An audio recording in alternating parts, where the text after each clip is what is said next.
എനിക്കൊന്ന് തിരുവനന്തപുരത്തേക്കാണ് പോവേണ്ടത്. തിരുവനന്തപുരം എല്ലാവർക്കും പ്രധാനപ്പെട്ടത്, പ്രത്യേകിച്ച് NDA പോലും ഒരു പ്രധാനപ്പെട്ട പ്ലേ ഏരിയ ആയിട്ട് കാണുന്ന സ്ഥലമാണ്. അവരും അവിടുത്തെ പ്രധാന പ്ലെയറാണ്. എന്താണ് തിരുവനന്തപുരത്തിൻ്റെ കഥ? നിഷാദ്, തിരുവനന്തപുരം ജില്ലാ പഞ്ചായത്തിന്റെ കണക്ക് നമുക്ക് നോക്കാം. 2020 തിരുവനന്തപുരം ജില്ലാ പഞ്ചായത്തിന്റെ കണക്ക് ആകെ 26 ഡിവിഷനിൽ 20ഇടത്തും LDF ആണ്.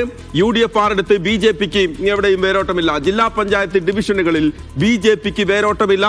LDFന് വലിയ ഭൂരിപക്ഷം തിരുവനന്തപുരം നൽകുന്നു. പക്ഷേ കോർപ്പറേഷനിൽ എത്തുമ്പോൾ 100 സീറ്റുകളാകെ അതിൽ LDF 56 BJP 34 അർബൻ മേഖലയിൽ NDAയുടെ വോട്ട് വീണ്ടും കൂടുന്നതായി കഴിഞ്ഞ തവണ ഉണ്ടായിരുന്നു.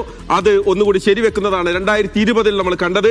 UDF 10 അവിടെയാണ് KS ശബരിനാഥനെ ഇക്കുറി ഇറക്കി കോർപ്പറേഷൻ പിടിക്കാൻ വേണ്ടി UDF കാലേക്കൂട്ടി അവരുടെ തന്ത്രങ്ങൾ മെനയുന്നത്. നഗരസഭയിൽ ആകെ 4 നഗരസഭയാണ്.